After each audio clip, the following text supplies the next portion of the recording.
से हमें B team क्या, हमें उनके चपरासी भी लोग बोलेंगे तो हमें उस पर भी खुशी होगी, क्योंकि लोगों को तो कुछ लेके आएंगे ना वहाँ से। तो वज़ीर आज़म हिंद जम्मू कश्मीर के लोगों के दुश्मन तो नहीं है। दैट बी और ए कहने वाले उनकी गोद में पले हैं। आप नेशनल कॉन्फ्रेंस की बात कर, जो भी जम्मू कश्मीर के लिए स्टेप उठेगा वो दिल्ली से ही उठेगा। मैं आपको बताऊंगा, अगर हमारी प्रॉब्लम दिल्ली के साथ है, सोल्यूशन भी दिल्ली में ही है। और ये तो नाजायज़ नहीं है कि अपने वज़ीर आज़म को इज़्ज़त दे दो। ये लोग जो ये कहते हैं, जब ये 24 जून को वहाँ गए तो अगर अल्ताफ़ बुखारी और अपनी पार्टी को बी टीम इसलिए कहा जाता है कि वो लोग दिल्ली गए, तो ये किसके पास गए थे? क्या उस दिन दिल्ली का नाम इस्लामाबाद हो गया था? आपको कड़वा सच सुनना है? कड़वा सच है, ये they are a party in abrogation of 370 and 35A। ये सियासी जमातें, आप बताएंगे कैसे? बताइए। ये ड्रामाबाजी अपने लोगों को कब तक करोगे? कितने कब्रिस्तान भरवाओगे? इसके लिए फोर्स कर रहे हैं लोगों को कि सड़कों पे निकलो, ताकि ये कहें साहब हालात जनाब इलेक्शन नहीं हो सकते। लेकिन मैं इन अफसरान बाला से कहता हूं कि साहब ना करो, ये हिसाब देना पड़ेगा एक एक दिन का। कौन चाह रहा है कि इलेक्शन ना हो? केंद्र तो चाह रहा है इलेक्शन हो। नहीं, ये ब्यूरोक्रेट, केंद्र तो चाहते, यही ब्यूरोक्रेट जिनको पावर मिली है, कभी रायशुमारी, कभी ऑटोनॉमी, कभी सेल्फ रूल। असल में कुछ नहीं था, कुर्सी अपने घरों में। लेकिन जो प्राइम मिनिस्टर का विजन था, जो उन्होंने एनविसेज पार्लियामेंट में किया था या होम मिनिस्टर ने किया था, मुझे माफ़ी दें कि बताओ, एक साइड से वो कहते हैं कोई पथराव नहीं 3 साल से हो रहा है, दूसरी साइड से कहते हैं हालात ठीक, तीसरी साइड से प्राइम मिनिस्टर साहब कहते हैं रिकंसिलिएशन। तो इस ऑर्डर का क्या फ़ायदा? ऑलमोस्ट तो आपका स्टैंड वही है जो एनसीपीडीबी का। मेरे भाई, 2 चीज़ें हैं, सच सच ही रहेगा।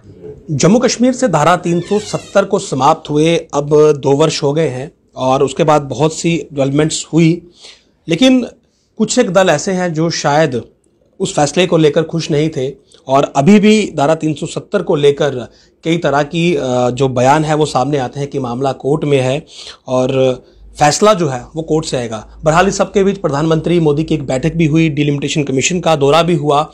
इन सब चीज़ों पर आज हम बात करेंगे अपनी पार्टी के मुखिया जो हैं अल्ताफ़ बुखारी जी से। मेरे साथ इस समय वो मौजूद हैं। सर, आपका बहुत बहुत स्वागत है। सबसे पहले सर जानना चाहूँगा, धारा 370 समाप्त हुआ और विकास को लेकर बहुत बड़े बड़े दावे किए गए थे, बहुत सी स्टेप्स हुए भी, डेवलपमेंट्स हुए और डिलिमिटेशन कमीशन आया। अब तो यहाँ पर दोबारा चुनावों की भी बात हो रही है। आप कितने संतुष्ट हैं इस बात से कि धारा 370 के बाद वाकई में बदलाव जो है वो हुआ है? देखिए, आपने सवाल ये किया कि धारा 370 के एब्रोगेशन के बाद डेवलपमेंट कितनी हुई। अगर इस सवाल का मैं बहुत सीधा और स्पष्ट जवाब दे दूं, धारा 370 हटने के बाद हमने कोई एक्सेप्शनल डेवलपमेंट नहीं यहाँ दी। जिसका कहा गया था कि ये धारा डेवलपमेंट के रास्ते में एक रुकावट है, हमें तो नहीं लगा, कुछ नहीं हुआ। नॉर्मल जो होता है, कहीं तेल, कहीं ड्रेन, कहीं वही नॉर्मल चीज़ें हुई, उससे ज़्यादा हुआ नहीं। एक्सक्यूज़ देने के लिए बहुत होंगे ब्यूरोक्रेसी के पास, लेकिन जो प्राइम मिनिस्टर का विजन था, जो उन्होंने एनविसेज पार्लियामेंट में किया था या होम मिनिस्टर ने किया था, मुझे माफ़ी दें, क्योंकि अपनी पार्टी सच की सियासत पे बिलीव करती है। सच ये कुछ वैसा नहीं देखा। लेकिन आपके लिए तो सर ये भी कहा जाता है कि आप बीजेपी की टीम बी की तरफ प्ले करते हैं। देखिए, मैं अल्फ़ाबेट्स में थोड़ा सा कम ही बिलीव करता हूँ, क्यों बेसिकली बिजनेसमैन हूँ। मैं नंबर्स में बिलीव करता हूँ।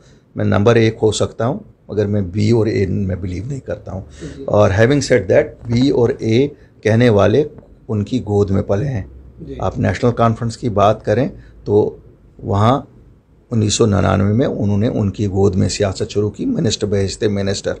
आप महबूबा जी की बात करें, पीडीपी जिसे कहते हैं, क्यों मैं इन शख्सियतों के नाम पार्टियों से ज़्यादा लेता हूँ कि वो शख्सियतों की पार्टियाँ हैं, तो वो तो चीफ मिनिस्टर उन्हीं की गोद में बनी। क्या मजाक है? आप लोग भी कितने सीधा साधा हैं कि जो उनकी गोद में पले वो उनकी बी टीम नहीं हुई, और जिनका कोई वास्ता ही नहीं अभी उनके साथ पड़ा तो उनको आप कहते हैं कि बी टीम है। पर सर, कई बार आपको तारीफ करते हुए देखा गया प्रधानमंत्री मोदी की, विशेषकर जब मीटिंग बुलाई गई थी, ऑल पार्टी मीटिंग, तो आपकी तरफ से जो बयान थे वो काफ़ी सकारात्मक थे। आपने वेलकम किया उस स्टेप का और मीटिंग के बाद भी आपने काफ़ी पॉजिटिव बयान दिए। देखिए, मैं बताऊँगा, वज़ीर आज़म किसी की इंडिविजुअल प्रॉपर्टी तो नहीं है ना, मुल्क का वज़ीर आज़म है। वो किसी पार्टी का तब तक है कि पार्टी ने उसको चुन लिया, बाकी वो मुल्क का वज़ीर आज़म है। वो उतना ही किसी और दल का वज़ीर आज़म है जितना वो हमारा वज़ीर आज़म है, और हर एक का वज़ीर आज़म है। वो हमारे मुल्क का वज़ीर आज़म है। वो 130 करोड़ लोगों का वज़ीर आज़म है। और अगर हम अपने वज़ीर आज़म की तारीफ़ में कोई बात कहते हैं, वो इसलिए कहते हैं क्यों हमें लगता है कि जो वो बात करते हैं, जिस वक्त भी उन्होंने कश्मीर पे अगर मीटिंग बुलाई तो उन्होंने कहा मेरा दिल कहता है कह सकते, क्यों नहीं हम कहेंगे। जो भी जम्मू कश्मीर के लिए स्टेप उठेगा वो दिल्ली से ही उठेगा। मैं आपको बताऊंगा, अगर हमारी प्रॉब्लम दिल्ली के साथ है, सोल्यूशन भी दिल्ली में ही है। और ये तो नाजायज़ नहीं है कि अपने वज़ीर आज़म को इज़्ज़त दे दो। ये लोग जो ये कहते हैं, जब ये 24 जून को वहाँ गए तो अगर अल्ताफ़ बुखारी और अपनी पार्टी को बी टीम इसलिए कहा जाता है कि वो लोग दिल्ली गए, तो ये किसके पास गए थे? क्या उस दिन दिल्ली का नाम इस्लामाबाद हो गया था, कि लंदन हो गया था, या अमेरिका हो गया था? क्या उस दिन मोदी साहब कांग्रेस के प्राइम मिनिस्टर बने थे जब ये मिले? जब हम मिले तो वो बीजेपी के प्राइम मिनिस्टर, और जब ये मिले तो फिर क्या वो कांग्रेस या नेशनल कॉन्फ्रेंस के प्राइम मिनिस्टर हुए? सब वो मुल्क के प्राइम मिनिस्टर हैं। ये अपनी जो इन्होंने इमोशनल सियासत की, जो इन्होंने जज्बाती सियासत की, जो इन्होंने सौदागरी की सियासत की, उसको छुपाने के लिए मोरदी इल्ज़ाम ठहराते हैं हमें, ताकि हम लोगों को उलझाते हैं। इसी कन्फ्यूजन में 72 साल उलझाया, कभी रायशुमारी, कभी ऑटोनॉमी, कभी सेल्फ रूल। असल में कुछ नहीं था, कुर्सी अपने घरों में, musical chairs to be exchange between their family members and their cohorts. Article 370 को लेकर तो कहीं ना कहीं आपका भी स्टैंड वही है, आप भी चाहते हैं कि रिस्टोर होना चाहिए, लेकिन आप में थोड़ा सा बदलाव ये है कि आप चाहते हैं कि वो कोर्ट के जरिए होगा और आपके बयानात ऐसे ही आते हैं। हालांकि ये लोग थोड़ा सा उसको लेकर हार्ड एंड जो है वो स्पीचेस करते हैं, लेकिन ऑलमोस्ट तो आपका स्टैंड वही है जो एनसीपीडीबी का है। मेरे भाई, दो चीज़ें हैं, सच सच ही रहेगा, वो बोलें या मैं बोलूँ। सच सच है कि जम्मू कश्मीर के लोग चाहते हैं कि उनकी कल्चरल आइडेंटिटी, उनकी अपनी हिस्टोरिकल आइडेंटिटी जो है उसको प्रिजर्व किया जाए। अब मैं एक छोटी सी मिसाल आपको बताऊंगा। मुबारक मंडी, इसे वर्ल्ड हेरिटेज होना चाहिए था, बदकिस्मती नहीं हुआ अभी तक। लेकिन अब ये कहते हैं होटल बनाओ, तो हम तो यही कहते थे 370 होता तो किसी की मजाल थी? क्या मजाल थी? ये तो ऐसे ही हुआ जैसे आपने अफगानिस्तान में वो बुद्धा के स्टैच्यूज किया ना। वेंडलिज्म तो इसी को कहते हैं। जहां तक 370 की बात है और 35A की बात है, मैं मानता हूं 35A में जेंडर डिस्क्रिमिनेशन थी, वो रिमूव होना चाहिए। और मुझे लगता है चूंकि ये मसला सुप्रीम कोर्ट में है, सुप्रीम कोर्ट हमें इंसाफ देगा, वो इंसाफ का मंदिर है, हमें इंसाफ देगा। और इंसाफ क्या है? It will be restored back. हाँ, ये भी हो सकता है, नहीं हुआ तो दरवाजे तो खुले हैं।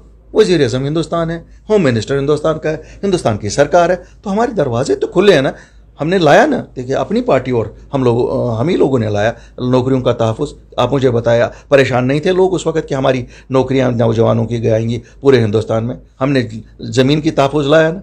तो गर्ज़ है कि हमने वो सारी चीज़ें की है जो लोगों को परेशानी का बायस था। जब ये लीडर लोग घरों में कंबल ओढ़ के चोरी बैठे, इनको डर था कि लोग मार डालेंगे। क्यों? इन्होंने तो 72 साल कोई दूसरे सपने बताए थे। हम तो सच बोलते हैं, सच यही है। और अगर आपको कड़वा सच सुनना है, कड़वा सच है, they are a party in abrogation of 370 and 35A। ये सियासी जमातें, आप बताएंगे कैसे?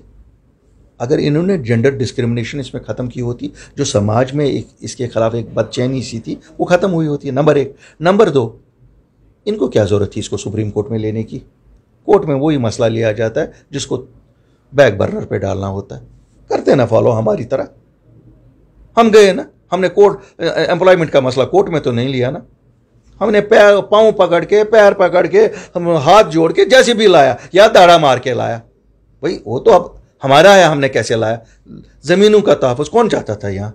ये तो चाहते थे जो यहाँ इस वक्त हेल्म ऑफ अफेयर्स पे जिस तरह इन्होंने मिनरल रिसोर्सेज हमारे बेचे, जिस तरह आपने परसों ही देखा जम्मू में शराब के ठेके ने बाहर के लोगों को बेचे। ठीक है, हो सकता है इस स्टेट में अक्सरियत कहती हो शराब पीनी अच्छी चीज़ नहीं है, लेकिन बिजनेस तो है इखलास का, वो भी सब चीज़ें। अगर 370 हटाने का ये मतलब है कि हमारे नेचुरल रिसोर्सेज, हमारी इकॉनमी बाहर के लोगों को बेचनी है, तो भैया हम तो खड़े हो जाएंगे। ये तो कहते हैं ना कि पीसफुली, हम तो कहते हैं हम नॉन वायलेंटली लखनपुर पे खड़े हो जाएंगे। हम देखेंगे कौन ये आएगा बाहर से हमारे मिनरल रिसोर्सेज लेने के लिए।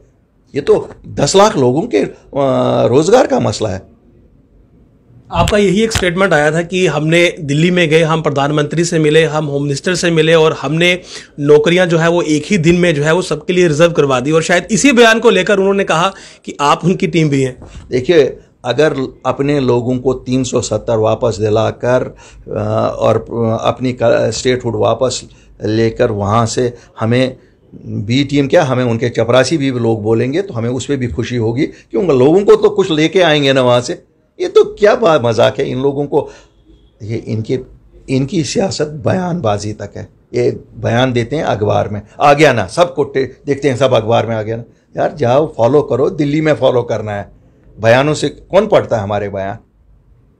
लेकिन आपके साथ बात कर रहा हूं, जब तक ना इस बयान को फॉलो करूंगा कहीं पे, आपका काम यह है कि आपने मेरी आवाज़ पहुंचा दी लोगों में। मेरा काम है कि मैं इसको उन ऐवानों तक इसका फैसला कराऊं जिन ऐवानों में इसका फैसला होना है।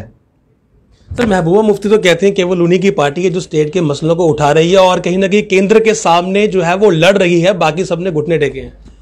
देखिए, मैं ना उस कंपटीशन में हूं कि कौन घुटने टेक रहा है। मैं आई एम अ पर्सन जो हु बिलीव्स कि ये प्रेस्टीज की जंग नहीं है, ये अपने लोगों के हित की जंग है। और अगर अपने लोगों के मसले हल करने के लिए हमें किसी हद तक भी जाना पड़ेगा, हम जाएंगे।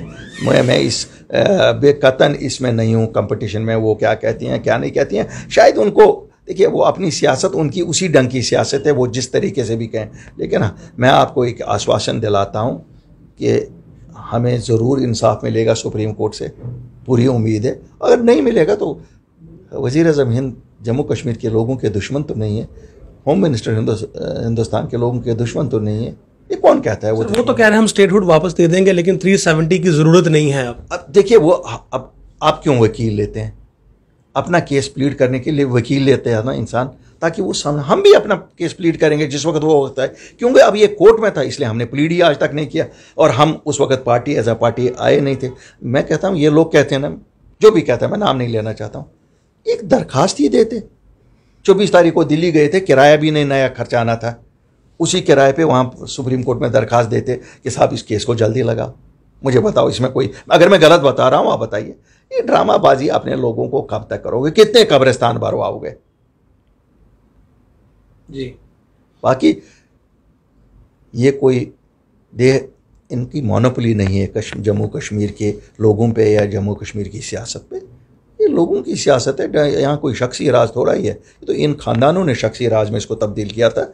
हम जैसी जमातें आप सामने आई हैं, शख्सी राज नहीं चलेगा, जिसको लोग बनाएंगे वही बनेगा। फिर आखिरी सवाल, वेरिफिकेशन को लेकर एक आदेश आया है जिसको लेकर एनसी ने भी और पीडीपी ने भी ये कहा है कि ये गलत है और कहीं ना कहीं नाइंसाफ़ी जो है वो अब युवाओं के साथ होगी। आपको भी लगता है कि जो लोग स्टोन पेल्टर्स हैं या अलग अलग चीज़ों में इन्वॉल्व है, और अगर उनकी वेरिफिकेशन डिनाई होगी तो उनके साथ गलत होगा? देखिए, मैं तो दो चीज़ें मानता हूँ। I look at this order from a different angle. मुझे लगता है ये ब्यूरोक्रेसी ने इसलिए ये एंगल इस वक्त ऑर्डर निकाला, वरना ये ऑर्डर 10 साल से है, इस वक्त फिर निकाला क्योंकि उनको कहीं ना कहीं लगता है कि उनका इक़्तिदार अब हाथ से निकल रहा है, जो वो 3 साल अनचैलेंज इक़्तिदार पे थे। क्योंकि अब डिलिमिटेशन जब होगा तो इलेक्शन होगा। दे डोंट वांट कि यहाँ ग्रास रूट लेवल डेमोक्रेसी हो जाए, लोगों को अपनी सरकार मिले। वो चाहते हैं कि जो उनको अनएबेटेड पावर मिला है, इसीलिए उन्होंने, वरना मुझे बताओ, एक साइड से वो कहते हैं कोई पथराव नहीं 3 साल से हो रहा है, दूसरी साइड से कहते हैं हालात ठीक, तीसरी साइड से प्राइम मिनिस्टर साहब कहते हैं रिकन्सिलेशन। तो इस ऑर्डर का क्या फ़ायदा? पूरे मुल्क में आज पथराव हो रहा है। आपने देखा परसों आसाम में हुआ, क्या उनको भी आप बंद करोगे? अगर कोई रिपीटेड ऑफेंडर्स है, कानून ऑलरेडी है देयर, वो तो ऑलरेडी कानून बना है, ये नहीं है कोई नया। लेकिन शायद कोई अपने फीते जोड़ने के चक्कर में है, अपने फीते जोड़ने के चक्कर में क्यों हम लोगों को तंग कर रहे हो? जम्मू कश्मीर का हुआ इस वक्त अमन पसंद है, आप देख रहे हैं बड़ी अच्छी से तरीके से वो मर गया है, अपने इकनॉमिक हालात ने ख़त्म किया, कोविड ने उसको ख़त्म किया है, नौकरियां कहीं हैं नहीं, कॉलेज स्कूल बंद हुए हैं, वैसे ही परेशान है। तो ये परेशानी ऐड करने के लिए फोर्स कर रहे हैं लोगों को कि सड़कों पे निकलो, ताकि ये कहें साहब हालात ओह बस जनाब इलेक्शन नहीं हो सकते। लेकिन मैं इन अफसरान बाला से कहता हूं कि साहब ना करो, ये हिसाब देना पड़ेगा एक एक दिन का। कौन चाह रहा है कि इलेक्शन ना हो? केंद्र तो चाह रहा है इलेक्शन हो। नहीं, ये ब्यूरोक्रेट, केंद्र तो चाहते, यही ब्यूरोक्रेट जिनको पावर मिली है 3 साल के अनअकाउंटेबल पावर। और इनको एक चीज याद रखनी चाहिए कि ये 3 साल का पूरा एक एक इंच का हिसाब देना पड़ेगा। कौन देगा? जो भी सरकार आएगी, जो भी सरकार आए, आप कल को जो भी अवामी सरकार आएगी, एक एक चीज जिस तरीके से इन्होंने लोगों को तंग किया है, ये बादशाह नहीं है जो इनको लगता है आज महलों में बैठे हुए हैं। लगता है आप एश्योर है सर, आप भी पावर का पार्ट होंगे? अल्लाह करे, क्यों नहीं, वाई नॉट, अल्लाह करे। हम तो जेन्युइन रिप्रेजेंटेटिव्स हैं, वाई नॉट। इसमें कोई शर्म की बात नहीं है कि नहीं साहब हमें नहीं मिले। तो आपको लगता है अगर अवामी सरकार होती तो 150 साल पुरानी रिवायत दरबार बोर्ड की कैंसिल की जाती? ज़रा इनका लगाओ ना हिसाब, ये ट्रैवलिंग में कितना खर्चा करते हैं। ये कहते हैं ना 200 करोड़ रुपया बचाया, इनको लगता है कि किसी के पास हिसाब नहीं है। इनको को हिसाब लगाएंगे, ये जिन बंगलों में आज रह रहे हैं उन बंगलों को इन्होंने पैसा कितना लगाया। ये खाली ब्यूरो पॉलिटिशियंस को नहीं हिसाब देना होता है, इनको से भी हिसाब लिया जाएगा, हर एक चीज़ का हिसाब लिया जाएगा। और कितने काम इन्होंने पैसा, जो प्रोजेक्ट बने थे पैसा लगा था, फिर कहा ये अब नहीं बनेंगे, यहीं बंद करो। Every rupee which was invested and they have wasted, they will have to account for it, क्योंकि वो हमारे इस गरीब अवाम का पैसा था। शुक्रिया सर। तो सुना आपने, और बहुत ही क्लैरिटी के साथ इन्होंने यही कहा कि हर एक रुपए का जो है वो हिसाब लिया जाएगा जब सरकार बनेगी, और काफ़ी ज़्यादा एश्योर है अल्ताफ बुखारी इस बात को लेकर कि जब भी सत्ता यहाँ पर बनेगी वो सत्ता का पार्ट होंगे। और बाकी टीम बी के जो इल्ज़ामात इन पर लगे हैं, इन्होंने यही कहा कि जो प्रधानमंत्री हैं वो किसी पार्टी के नहीं हैं, और प्रधानमंत्री की तारीफ़ करना, किसी का पक्ष लेना, उसमें फ़र्क होता है। बहरहाल इनकी तरफ से जो बातें कही गई हैं मुझे उम्मीद है कि वो आप तक पहुँचेंगी और आपको समझ आएगी। कमेंट सेक्शन में जाकर अपना जो रिएक्शन है वो ज़रूर लिखिएगा। नमस्कार।